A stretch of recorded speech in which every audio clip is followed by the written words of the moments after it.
Verta est une association qui a été créée fin 2019 avec l'objectif de s'opposer au contournement de Saint-Gilles dans le cadre de l'amélioration de la liaison entre Saint-Lô et Coutances.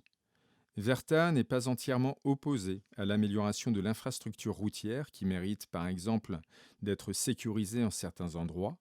Cependant, Verta conteste entièrement l'utilité du contournement de Saint-Gilles par la commune de Terval, alors que sur le reste du tracé se décline un projet basé sur l'existant, mais concédant déjà au bitume de nombreux terrains en vue de l'élargissement de la chaussée.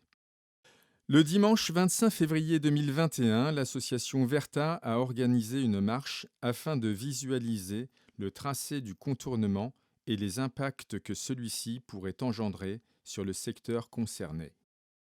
Le projet, très coûteux, est estimé à 27 millions d'euros, alors qu'il concerne seulement un linéaire de 3,5 km pour un contournement total de 5,4 km.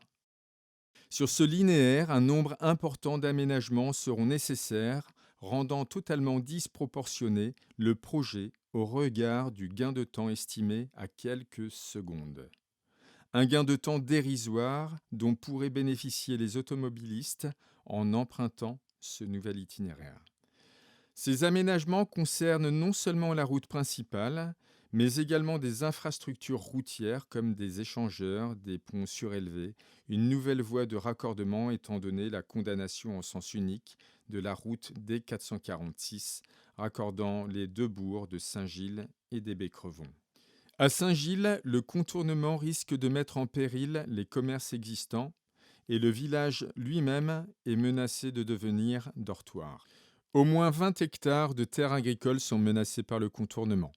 Certaines terres sont classées en appellation d'origine protégée. Certaines sont exploitées en agriculture biologique.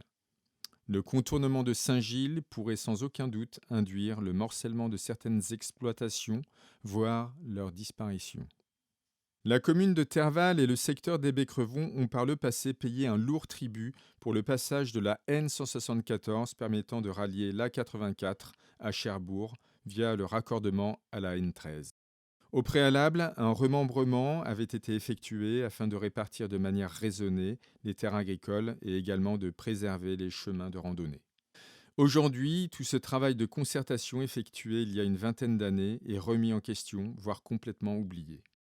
La destruction du bocage sera considérable et aura un impact important pour les écosystèmes et la fragmentation écopaysagère devient une évidence au regard de la situation du bois de Magret. En effet, cette petite forêt domaniale accueillera à 2 pas de sa lisière une partie du tracé du contournement.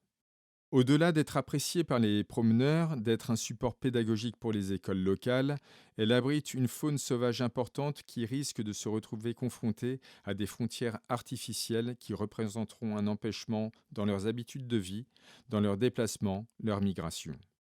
Par ailleurs, tout un réseau de circuits de randonnée, également accessibles à vélo, offre des conditions exceptionnelles pour s'adonner à la marche, au VTT, en reliant les communes de Marigny, Hébécrevon, Saint-Gilles, Canizy, et permettant de relier la Vire et son chemin de halage. Une nouvelle fois, certains accès seront condamnés. La qualité de vie des habitants d'un bon nombre de hameaux de Terval, et en particulier des Baies-Crevon, mais également des habitants logeant sur le nord de la commune de Saint-Gilles, sera gravement affectée par des nuisances visuelles et sonores.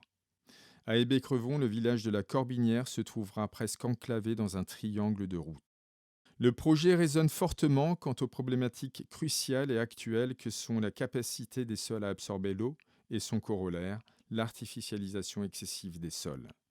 Aujourd'hui, la surface d'un département disparaît tous les 7 à 8 ans. Alors oui, 27 millions pour ce projet paraît inadapté et incohérent, compte tenu du contexte de crise sanitaire dont on ne peut aujourd'hui ignorer les origines liées aux nombreuses dégradations environnementales.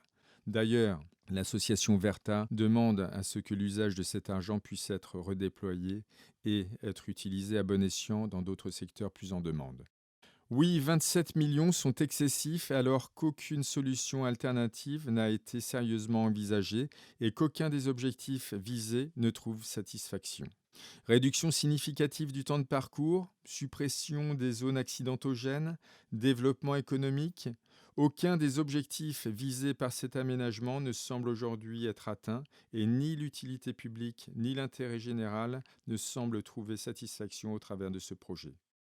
Vous savez à présent qui nous sommes et ce pourquoi nous militons. Vous pouvez vous joindre à nous en nous contactant à l'adresse qui s'affiche.